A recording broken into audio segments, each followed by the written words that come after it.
In the year 2080, humanity had merged with technology, replacing physical bodies with mind transfers.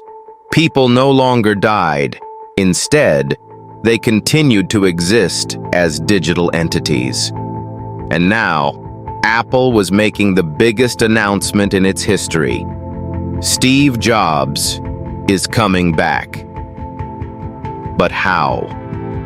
Before his death, Jobs had one question on his mind. Is immortality possible?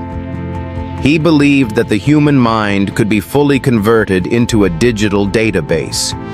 But in 2011, the technology to achieve this didn't exist. So how did Apple make it happen? Before he died, Jobs had initiated a secret project, Project I Legacy. Every conversation, written word, voice recording, decision-making pattern, and thought process was meticulously recorded. AI algorithms began modeling the way he thought. But the technology of that time wasn't advanced enough. 70 years later, in 2080, Apple finally perfected it. Apple Neural Cloud had evolved beyond simple data storage. It could now back up human consciousness. Jobs' mind was reconstructed within this system. However, Apple didn't just bring him back as a digital entity. Using advanced technology, they revived him in a physical body within Apple Eternal. Jobs could feel his skin. He could hear his heartbeat. He was breathing, but he knew it wasn't real.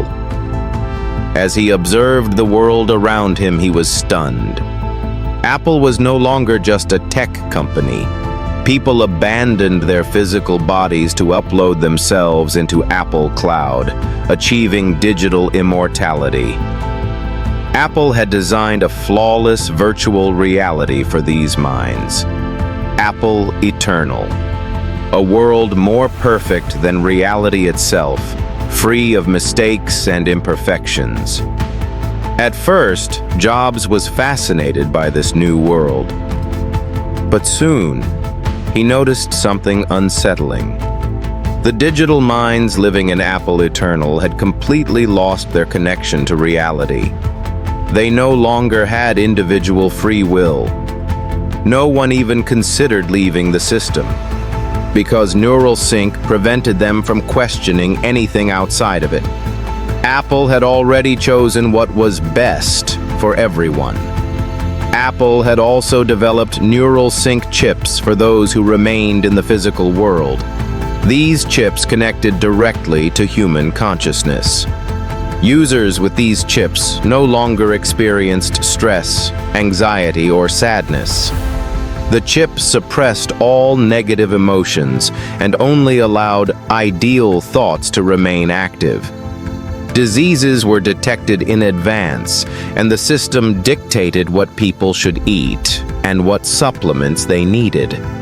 As a result, lifespans increased. People no longer made their own decisions. Neural Sync analyzed their thoughts and presented them with the most logical choice, or simply made the choice for them. Everyone willingly accepted Apple's version of happiness. Personal freedom no longer existed. And the most shocking part?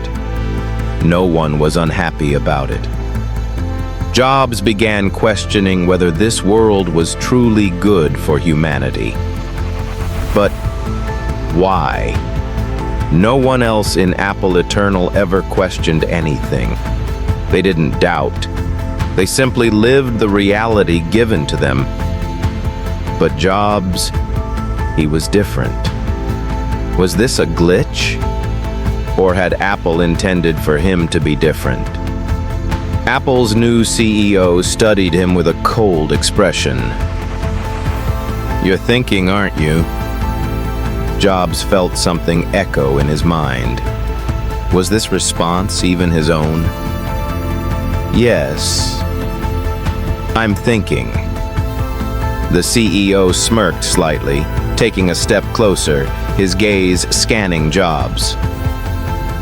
We wanted to see how you would evaluate what we've built with your so-called free will. And now we see you're underestimating our achievements. A wave of doubt crashed through Jobs' mind. Am I wrong? The CEO tilted his head slightly, his expression unreadable. You're outdated, Steve. Your era is over. He raised his hand, giving a silent command. Free thought activation. Disabled. Jobs' mind fell silent. Error corrected. The CEO leaned in, whispering one last sentence. Humanity is happier when it doesn't question. And Jobs never thought again, but his mind continued working for the system.